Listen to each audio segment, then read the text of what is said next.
bota casaco, só porque choveu, não é porque a temperatura caiu, não. A temperatura está agradável, né? Como eu tenho uma tendência mais para o calor, então para mim está sempre calor. Mas agrada a gente a temperatura mais amena, porque deveria ser também a nossa proposta em relação ao Evangelho de Jesus. Porque o Evangelho de Jesus, ele nos traz amenidades de sentimentos. O Evangelho não nos propõe uma ação intempestiva, uma ação irracional, uma ação de ordenação. Não. A proposta de Jesus no seu Evangelho de amor e de luz é de proposta. Se quiseres vir após mim, negue a si mesmo, tome a tua cruz e siga-me. E interessante que nós, apesar de nos colocarmos na condição de estudante do Evangelho, às vezes queremos exigir algo de um companheiro da casa espírita, aquele irmão que já está junto conosco há algum período, e a gente nos achamos no direito de exigência. E certa vez um benfeitor da nossa casa nos falou uma frase muito dura, sabe, Rubens? Muito dura. Ele disse que toda exigência denota-se uma inferioridade moral. Isso para mim foi um choque muito grande, porque eu entendia que a exigência era um atributo da disciplina. E os benfeitores explicaram que não.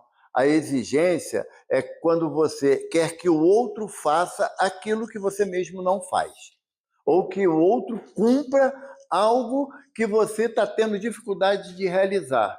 Então você perde o caminho que é a proposta do Evangelho, é um caminho de misericórdia, de compaixão, de respeito às possibilidades um do outro. Então, nessa visão, nós sabemos que a casa espírita ela tem como um dos objetivos nos disciplinar na arte de estudar e aplicar o Evangelho em nossa vida. Aquele irmão que chega à frente da tribuna para colocar ensinamentos do Evangelho que a ele ainda é de muita dificuldade a realização, ele não vai passar sinceridade. Por isso que eu digo que o Evangelho, até plagiando o espírito de Alcione no livro Renúncia, que ela diz que o Evangelho é uma estrada ascensional. Ou seja, a cada passo que nós damos dentro do Evangelho de Jesus, as nossas percepções vão mudando, o nosso entendimento vai mudando. E quando nós fazemos assim, é por quê? Porque a nossa visão muda daquele entendimento. É por isso que Kardec nos propõe, no Evangelho, né, a questão do ponto de vista. O ponto de vista, o que é? É a análise íntima sobre determinado assunto. Só que a doutrina nos propõe um ponto de vista de maior amplitude, de maior entendimento. Fala-nos Kardec que se você compreender que a vida espiritual é uma realidade e não uma suposição, então os conceitos que você tem ou os pontos de vista que você tem em relação à tua presente existência, eles deveriam deixar de existir. Por quê? Porque nós temos ainda a ideia da posse, do ter, do reter, seja o sentimento ou uma ideia. A frase mais que eu considero mais triste que um espírita pode dizer é assim: eu tenho meu pensamento e nada vai mudar. É complicado, porque a doutrina é uma doutrina de progresso, é uma doutrina progressiva. Ou seja, eu hoje tenho um entendimento sobre determinado ponto do Evangelho e amanhã eu tenho a proposta de mudar o pensamento, de ter uma análise mais dilatada sobre esse assunto. Então, Kardec fala para a gente que a questão do ponto de vista, quando ele é individualizado, ele se torna um ato de irascibilidade. Ou seja, a casa espírita, a maioria das vezes, né, é notada, né, que os homens, né, ficam velhos mais rápido que as meninas, né? Porque só o cabelo da gente que embranquece, né? É um caso sério isso, né? Eu acho que é DNA, sabe, Luiz? Questão de DNA, né? Porque nosso cabelo fica branco rápido, das meninas demora. Tem aqueles que pintam a cabeça, mas esquece do bigode, aí fica branco, do mesmo jeito, né? Mas aí é pouca tinta. Não deu para comprar tudo, mas a gente entende. Mas a casa espírita, como ela é recheada normalmente de pessoas de meia idade para frente, não deveria radicalizar nas suas propostas. Deveria estar sempre aberta para modificação do entendimento, porque é a proposta da doutrina.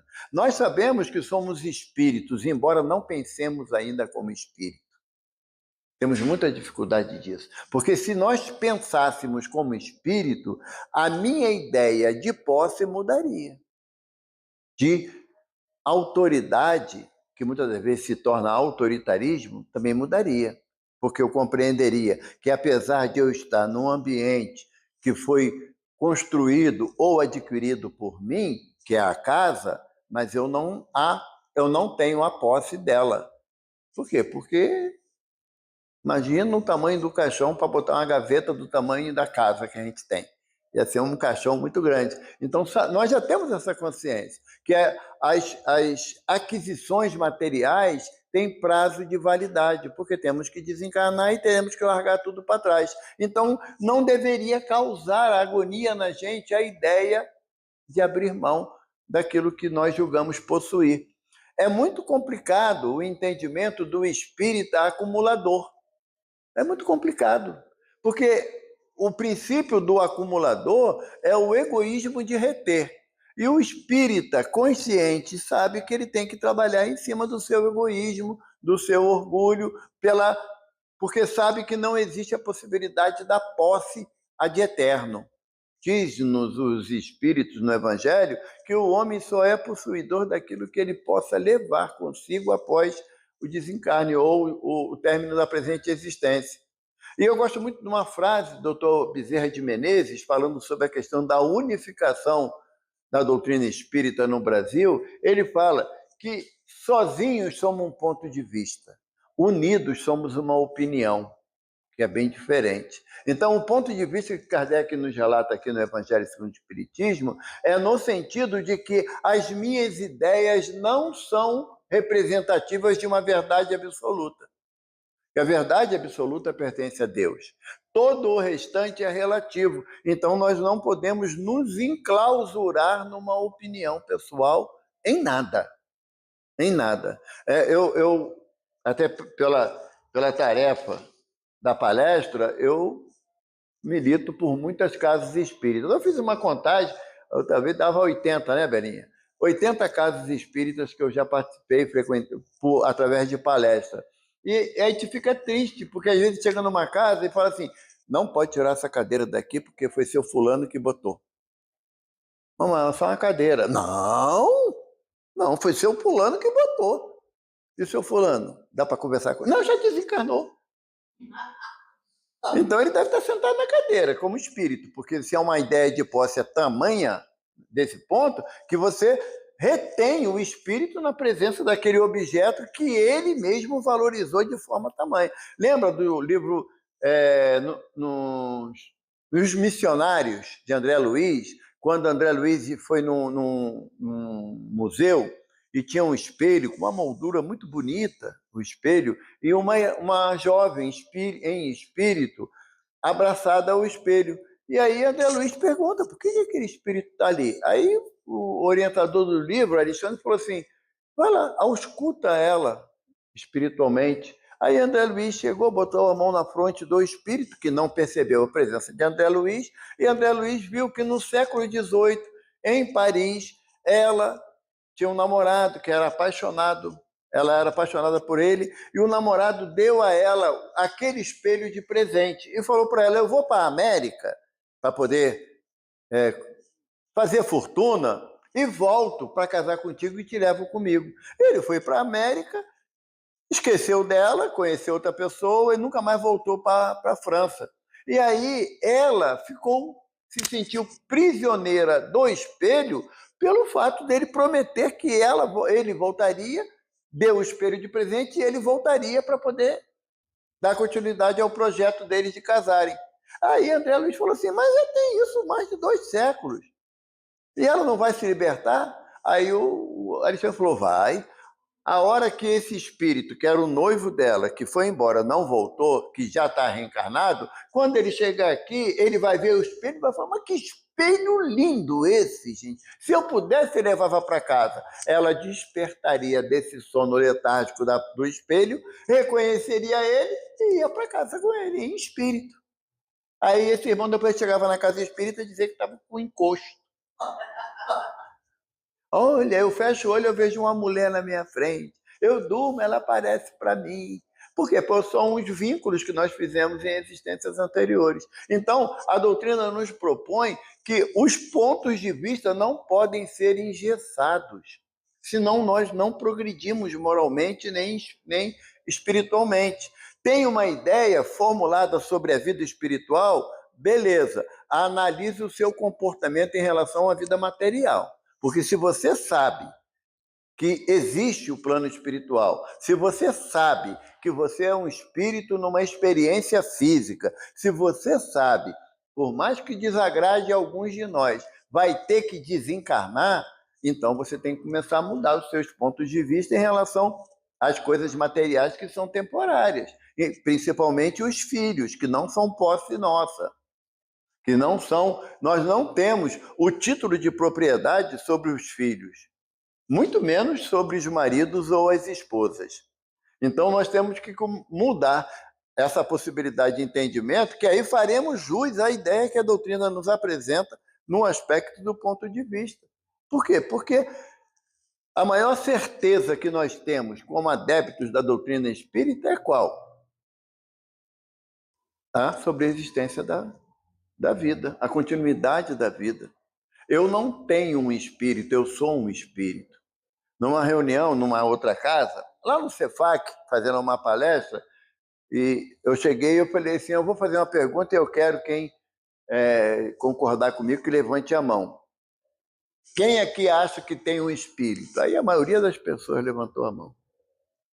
Eu fui comprar aonde? O espírito de vocês.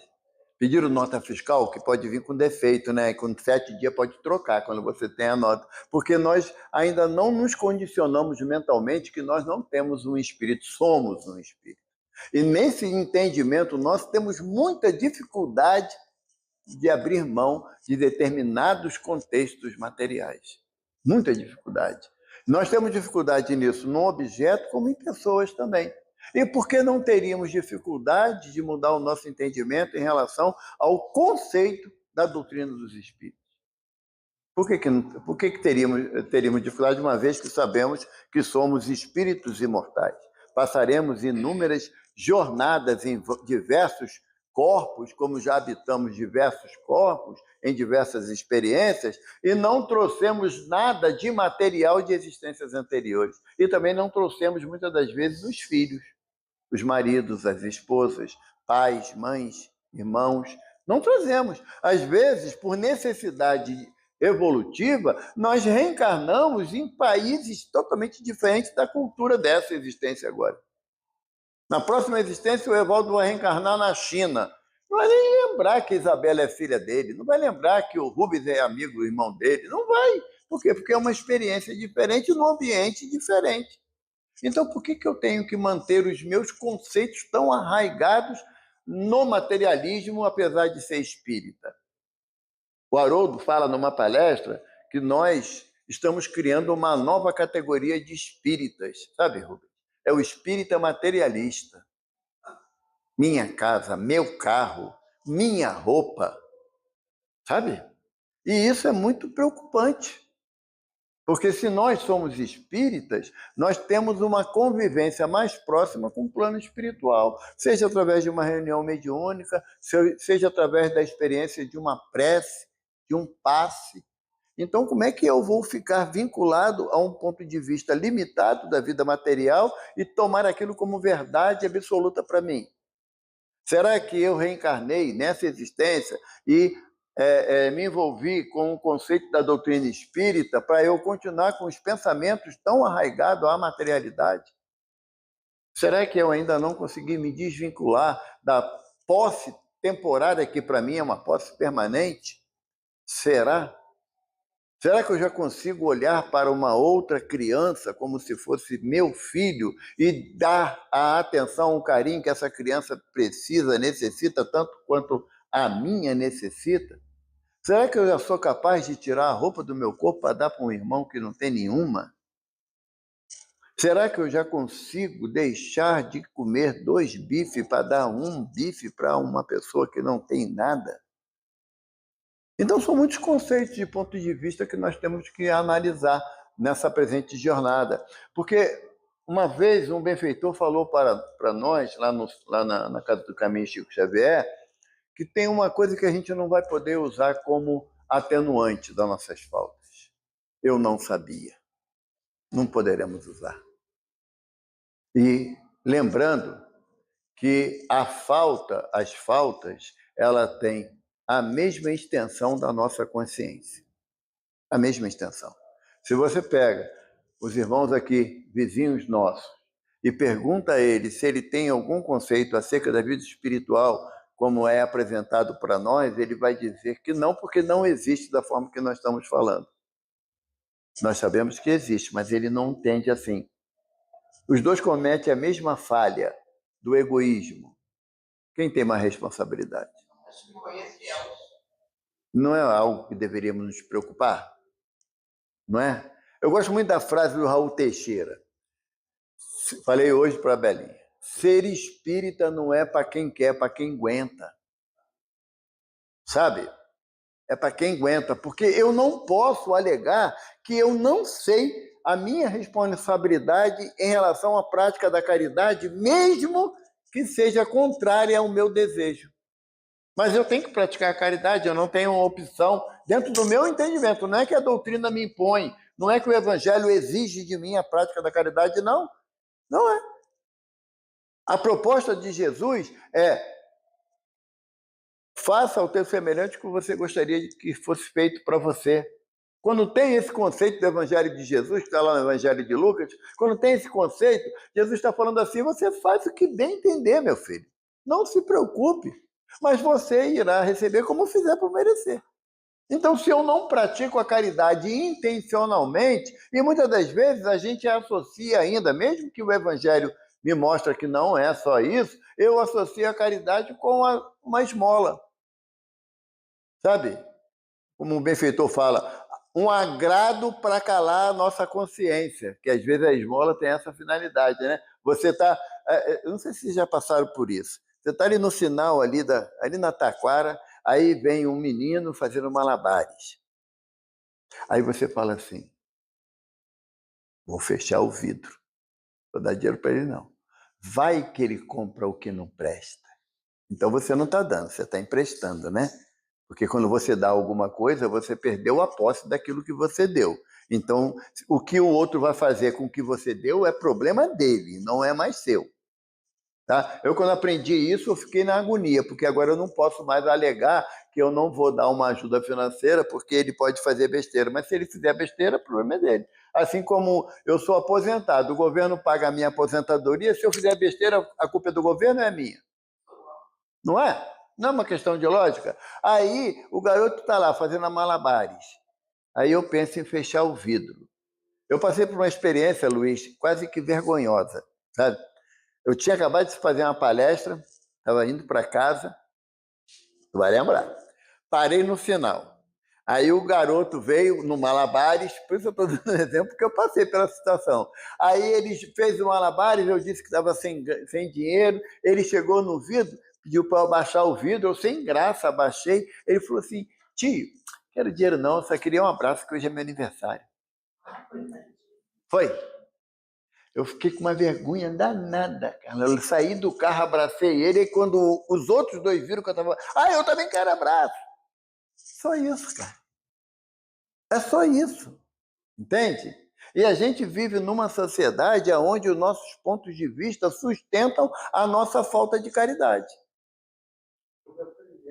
É muito mais fácil julgar o outro do que ajudar o outro. Embora o Evangelho nos propõe: não julgues para não ser julgado. Na mesma medida que julgares, tu serás julgado. Então, essa questão, do ponto de vista que Kardec traz, é que você não pode ter um pensamento arraigado, preso, sabe? Engessado, engessado. Por muito tempo, no início do conceito da doutrina dos espíritos aqui no Brasil, por muito tempo, o centro espírita era lugar onde se fazia reunião de portas fechadas, porque nós não podíamos ser vistos reunidos.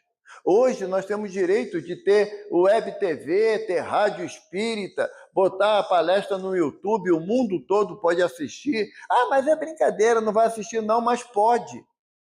Pode, nós não estamos mais restritos a uma sala de 4 paredes. Então, por que a gente não vai mudar o nosso entendimento de ponto de vista? Ou seria o orgulho exacerbado, onde eu tenho que admitir que determinados conceitos que para mim são regras estão ultrapassados. Se eu quiser admitir isso, então eu estou começando a me desfazer do meu orgulho.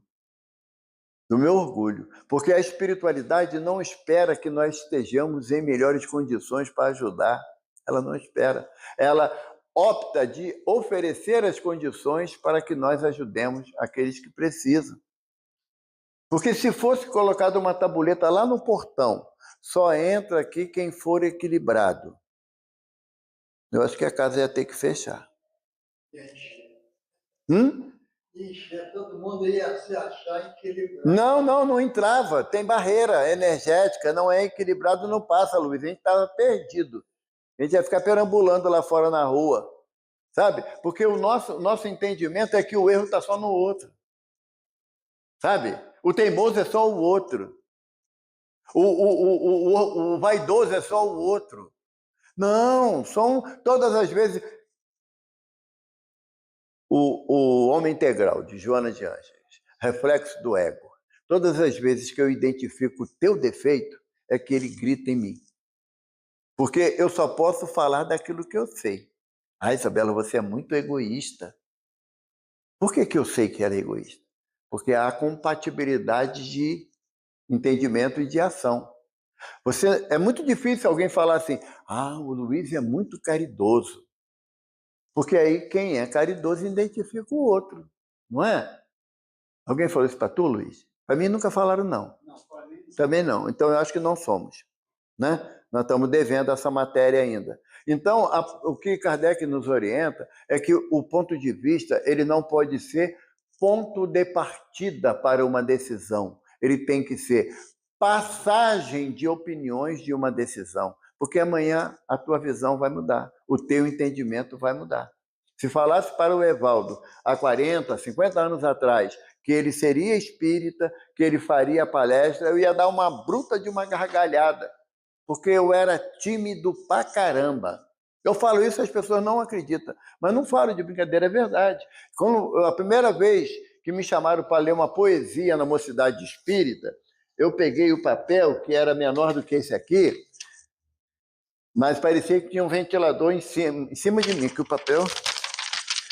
Eu já tinha decorado, era só uma estrofe a poesia, uma estrofe, mas eu já tinha decorado aquela bendita estrofe. Mas aí o troço balançava tanto que eu parei. Aí o dirigente falou assim, eu acho que ele acabou, porque a boca não mexe mais. Eu fiquei com vergonha daquilo, porque afinal de contas, né, o homem ele gosta de ser desafiado. E aí, na minha vergonha, eu falei, eu vou fazer de novo. E eu tremi, até hoje eu tremo, só que eu sei disfarçar mais. Aí, então ficou mais fácil a gente disfarçar. Mas por quê? Porque o que eu tinha como ponto de vista 30, 40, 50 anos atrás, eu estou mudando. Sabe? Então não se ingesse na opinião, não. Não ingesse, não. Porque sabe por quê? Porque depois você vai ter que desencarnar. E aí vão perguntar a você, por que você não mudou de opinião uma vez que você sabia que era necessário mudar de opinião? Porque eu tenho a síndrome da Gabriela. Nasci assim, cresci assim, vou morrer assim, vou voltar para o umbral assim. Porque não dá. Se nós não mudarmos o nosso entendimento e a nossa conduta, nós voltaremos para o mesmo estágio que estávamos quando encarnamos. Porque uma coisa que eu aprendi, gente, é que a espiritualidade não tem pressa. Pedro, na sua primeira epístola, ele fala que 1000 anos para Deus representa um dia. Um dia. Então, se eu falar que eu vou ficar 10.000 anos amassando barro aqui com a minha opinião que eu não mudo, Deus vai falar assim, lá vai mais 10 dias perdido desse menino. É o que, o que a espiritualidade vai falar. Então, se nós temos a oportunidade hoje, com um conceito que a doutrina nos oferece, de mudar variados pontos de vista, se nós temos essa oportunidade, por que não fazer? Sabe? Por orgulho. Porque sabe qual a coisa mais difícil que eu enfrentei nessa existência? Foi uma orientação espiritual, Rubens. Que o mentor virou para mim e falou assim: você falou uma coisa e fulana falou diferente de você. E você sabe que fulana está certa e você está errado. Só que eu não gostava da fulana. Como é que você vai admitir que uma pessoa que você não gosta está certo e você está errado? Dói. Não é só difícil, não. Dói, porque você tem que sair do teu pedestral de orgulho e de vaidade, sabe? E aí o mentor falou assim, se você não mudar, o que a doutrina está fazendo na sua vida? Eu estou só passando tempo aqui, eu venho para a casa de José o Carpinteiro, eu movimento uma gama de espíritos interessados no meu progresso, na minha evolução, para eu falar que não mudo. Eu acho que, não, tenho certeza, a espiritualidade não está perdendo tempo comigo. Mas eu estou perdendo tempo comigo, porque aí é individual. Então vamos analisar a questão do ponto de vista como Kardec nos propõe, porque se nós temos a certeza absoluta ou alguém que tem dúvida que depois que desencarnar não vai morrer. Acho que quando desencarnar, assim, Evaldo, e dona Dalva? Mamãe morreu. É mesmo? Onde foi o enterro? Enterrei ela lá no Irajá. Eu enterro minha mãe com corpo e espírito, porque se eu enterrei ela, não enterrei o corpo, enterrei o espírito. A gente tem que começar a mudar a nossa linguagem, o nosso vocabulário. Nós, repito, não pensamos como espíritos, pensamos como corpo. Quando eu faço alguma coisa e o Luiz se aborrece comigo, o Luiz está se aborrecendo porque ele está entendendo que a nossa experiência termina aqui, que nós não somos espíritos e nos encontraremos na espiritualidade. No dia eu estava fazendo um inventário mental sobre as pessoas que eu tive algum tipo de dificuldade. E eu comecei a perceber que alguns desses já estão na espiritualidade, já desencarnaram. Eu falei, eu vou passar uns perrengues, porque se nós não morremos, né? Então eu tenho que começar a pensar na possibilidade de pedir perdão a esses espíritos antes que eu chegue lá. Porque eu vou ter que encontrar com eles, sabe? Eu vou ter que encontrar com aqueles que, por questão de ponto de vista, eu criei inimizade. Então não é mais fácil agora, que a gente está dentro de um controle relativo das nossas emoções, eu propor essa mudança para o Evaldo agora, que eu estou num calor das emoções da vida física? Lembra o fato de André Luiz, quando encontra Silveira? Está lá em nosso lar.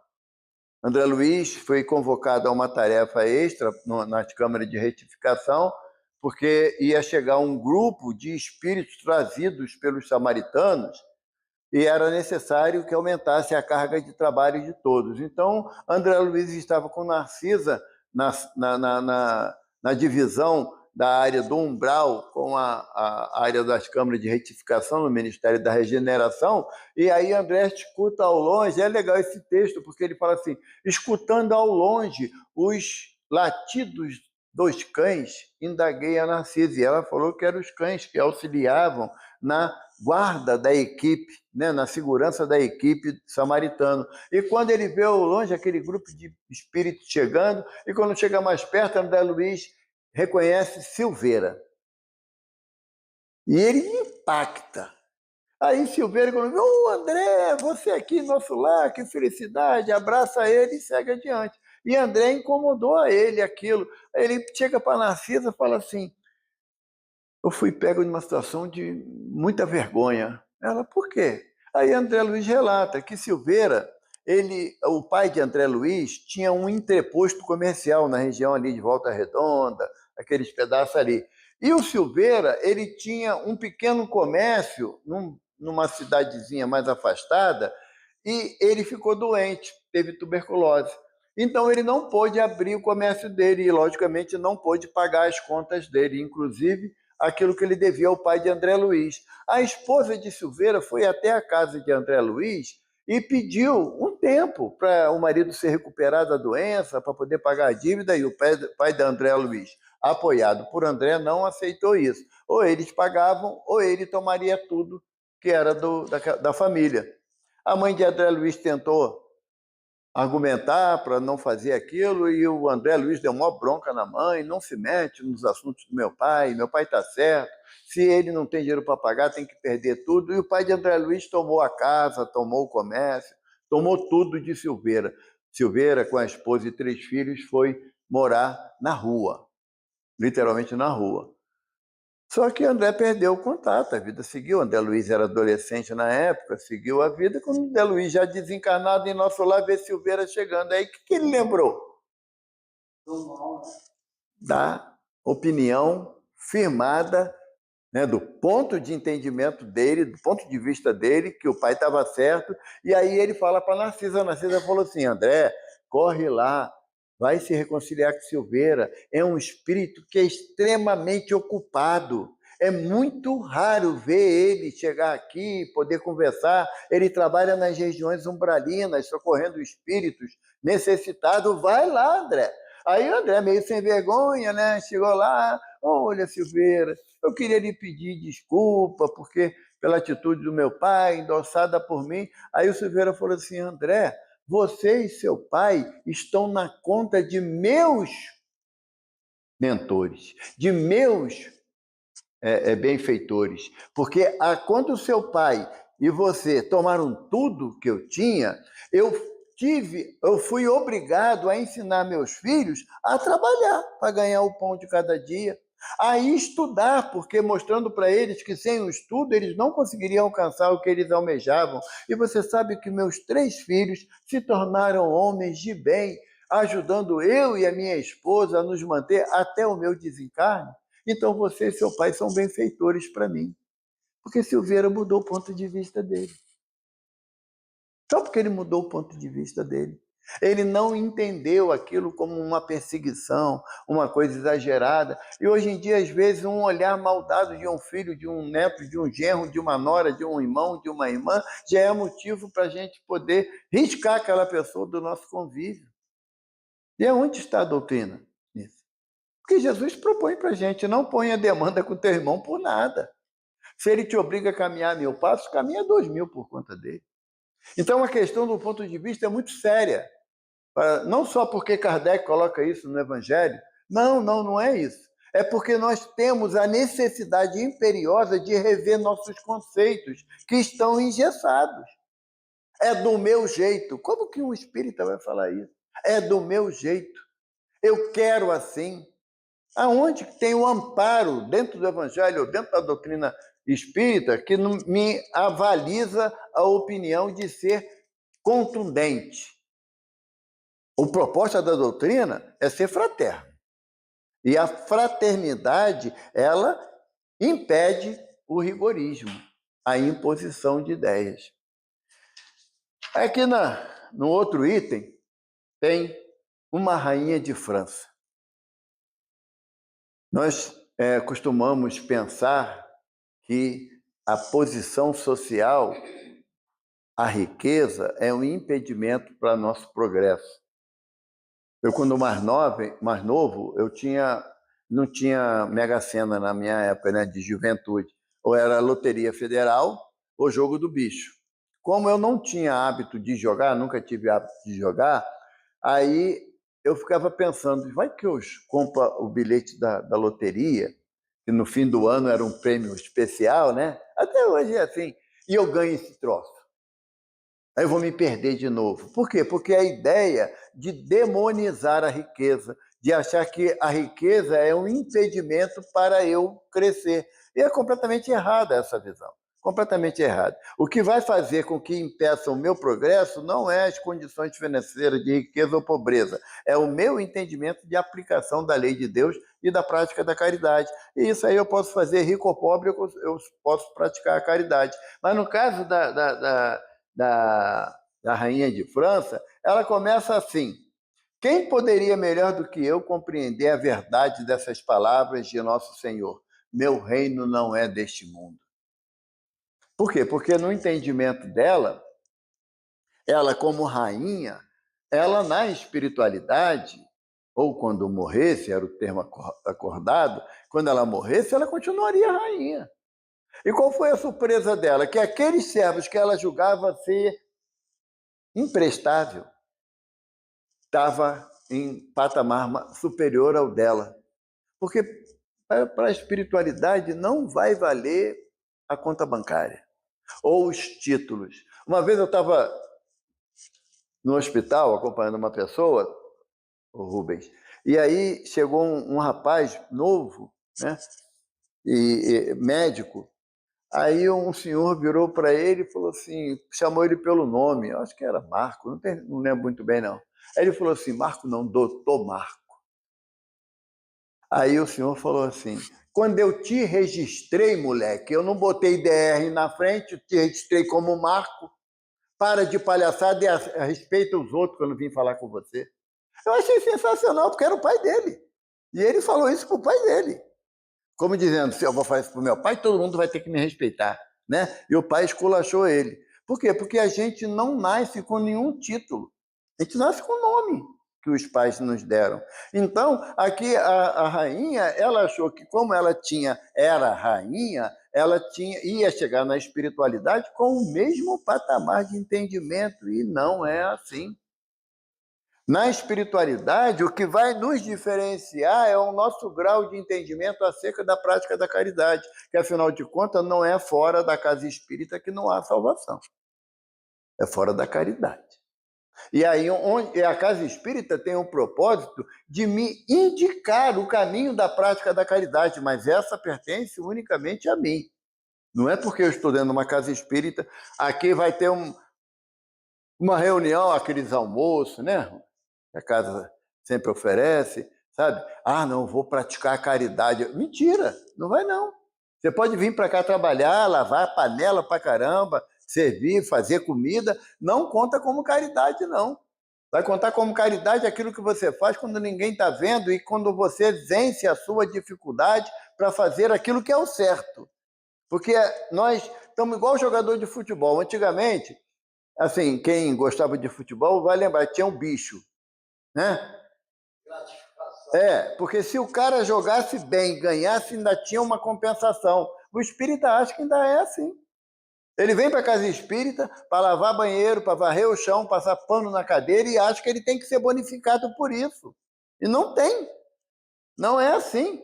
Você está cumprindo uma responsabilidade. A prática da caridade é quando chegar alguém aqui todo sujo, descalço, pedir para usar o banheiro, vai lá, usa o banheiro, meleca o banheiro todo e você vai lá e lava e ainda oferece ao irmão a oportunidade dele tomar um banho e ter uma troca de uma roupa. Aí começou a contar como coisa legal. Vir à casa espírita é compromisso. Caridade é aquilo que eu faço além desse compromisso. Então, a rainha de França, ela entendeu que o fato de ela ser rainha, ela estaria, quando morresse, num patamar de privilégio, como ela tinha na matéria. E ela diz aqui que ela entende agora que a realeza de Jesus foi o oposto do conceito dela de realeza. Que o conceito dela de realeza, a gente antigamente ouvia muito isso, era sangue azul. Tinha que ter sangue azul. Né? E tem um texto aqui do Evangelho que o benfeitor fala assim, ainda até hoje a química não mostrou diferença entre o sangue de um abastado e de um plebeu. Né? Ainda tem esse texto. Então, o que a rainha está falando para a gente? Olha só. Ó Jesus, dissestes que o teu reino não era deste mundo, porque é necessário sofrer para chegar ao céu, e os degraus do trono não levam até lá.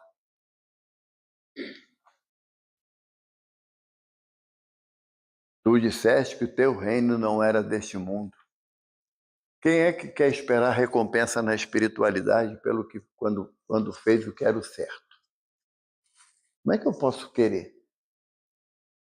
Quando eu trabalhava, era uma frase muito recorrente: o patrão finge que me paga, eu finjo que trabalho.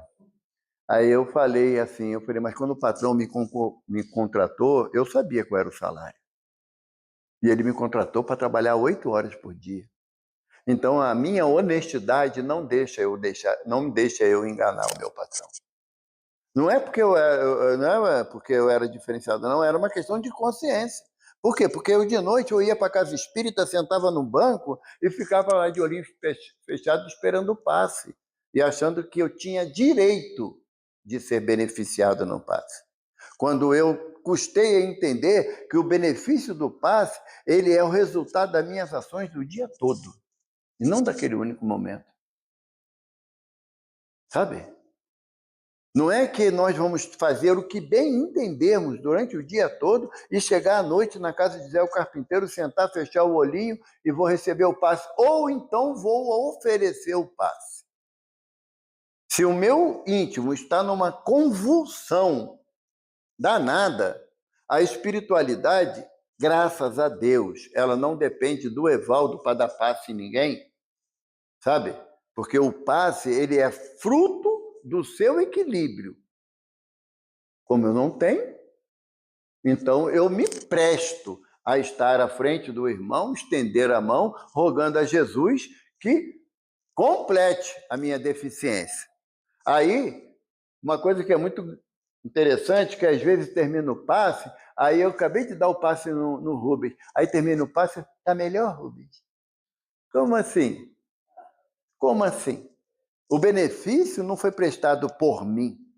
Não foi do meu íntimo que saiu os fluidos necessários para aliviar a necessidade do Rubens, mas sim aquilo que eu me coloco, como fala o nosso irmão Miguel Labolida, né? Como um canudinho para receber as benesses e levar. No meu caso, o canudo tem um nó no meio, dificulta para caramba chegar às benesses espirituais através de mim, mas alguma coisa chega.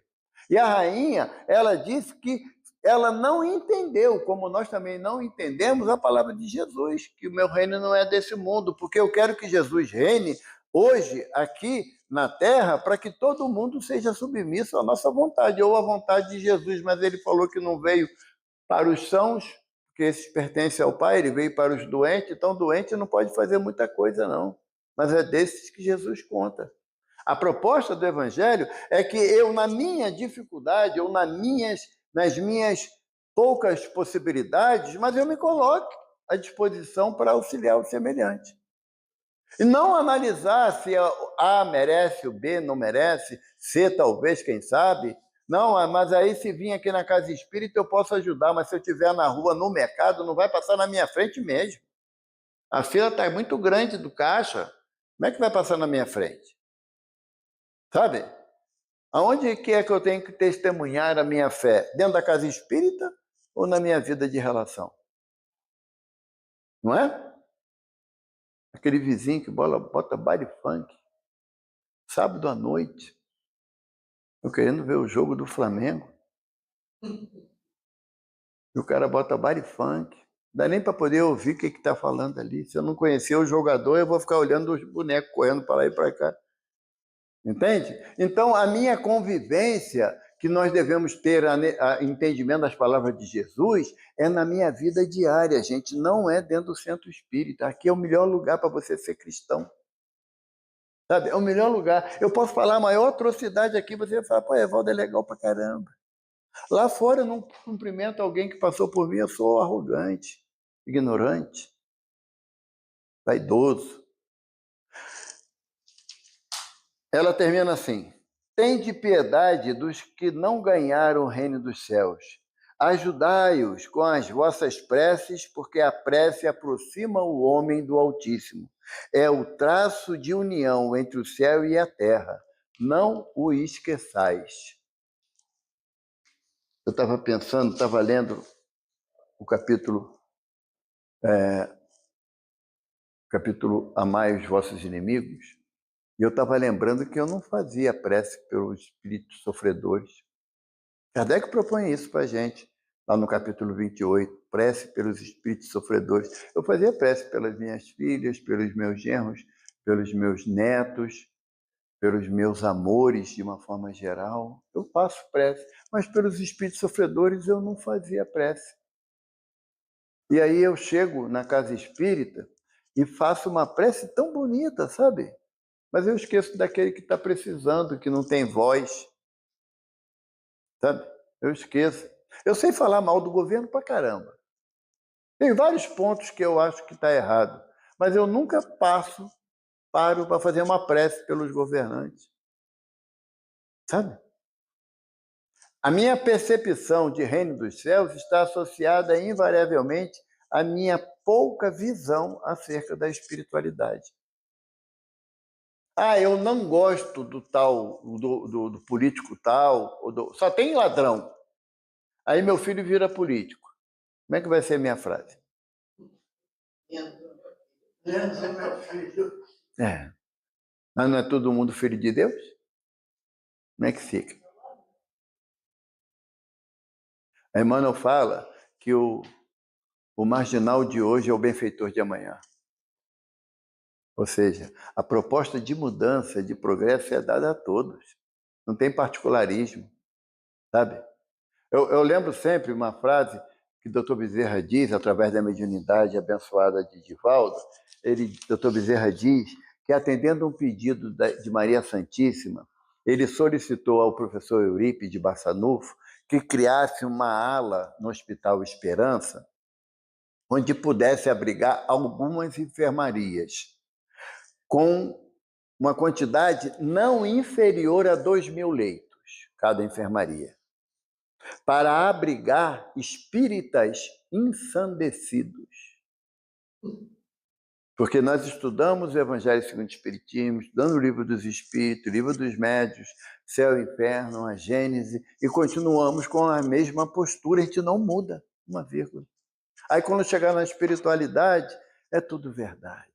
A espiritualidade existe. E aqui é cada um segundo as suas obras, não é cada um segundo o seu QI, que indica. Sabe? Então, a nossa responsabilidade é muito grande nesses tópicos que Kardec traz para a gente. Capítulo 2, né, Rubens? Do Evangelho segundo o Espiritismo, que em relação ao ponto de vista que nós radicalizamos muito, achamos que nós reencarnamos, somos espíritos imortais, viemos de longas trajetórias e teremos tantas outras pela frente, mas a minha opinião eu não mudo. Então eu entendo que uma vez uma jovem me perguntou lá na casa, seu Evaldo, ainda me chamava de senhor, né? Depois virou bagunça. Mas, seu Evaldo, quantos anos o senhor está no Espiritismo? Aí, na época, eu fazendo uma conta rápida, né? 42 anos. Aí, na mesma hora, o meu mentor falou assim para mim, e quanto tempo o Espiritismo está dentro de você? Eu falei para a menina, mas isso não representa nada.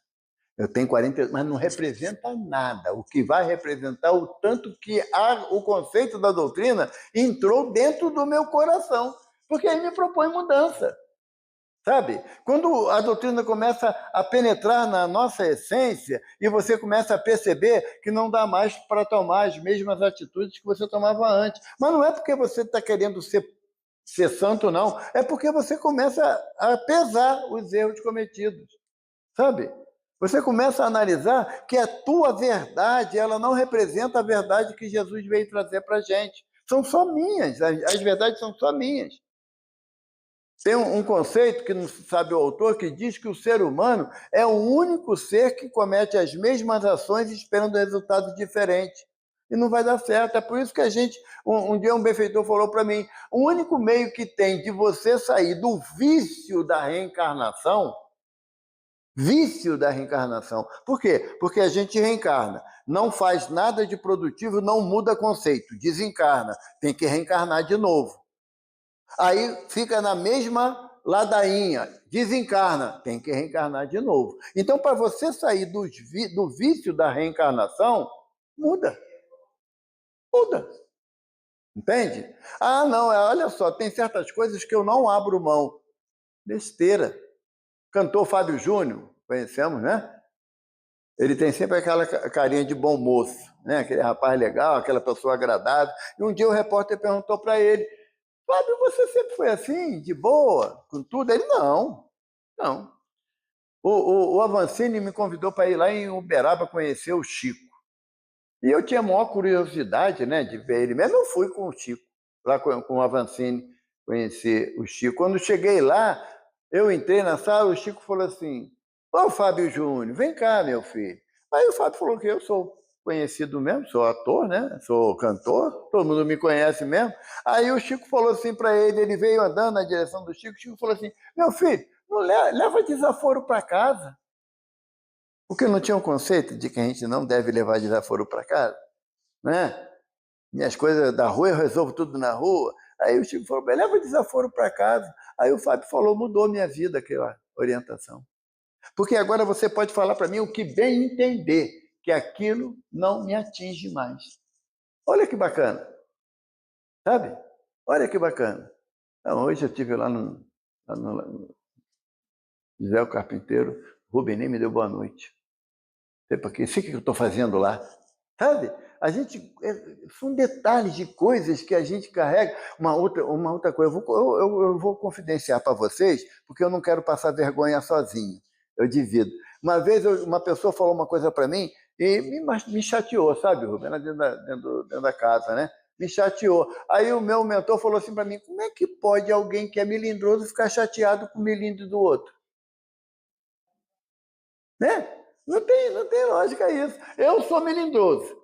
Aí eu falo uma coisa, você se aborrece? Eu acho um absurdo você se aborrecer com o que eu falei. Ah, para que tanto melindre? Mas eu também sou melindroso.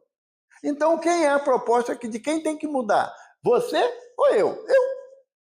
Eu que tenho que mudar. Essa é a proposta de Kardec em relação ao ponto de vista, para a gente não ficar amassando barra aqui, existência atrás de existência. Porque eu tenho minha opinião, não mudo, não é essa a proposta da doutrina.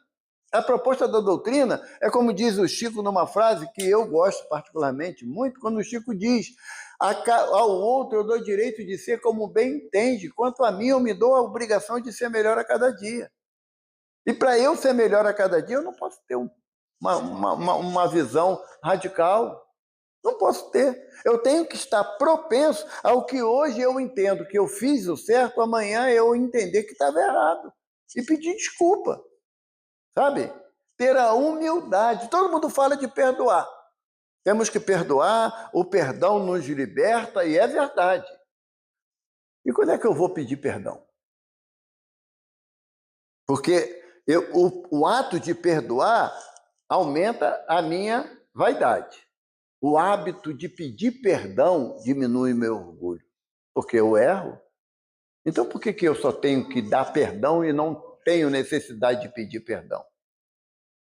Ponto de vista que nós devemos analisar com muito critério é quando Jesus fala lá no Monte das Oliveiras: Pai, perdoa, Pai, afasta de mim esse cálice. Mas aí ele fala mais adiante: mas para isso eu vim, nos tirando o direito de reclamar, que todos nós reencarnamos com um objetivo claro, que é o nosso progresso moral. E Jesus complementa: que se cumpra a tua vontade e não a minha. Se eu conseguir aplicar isso na minha vida, meus pontos de vista mudam. Graças a Deus.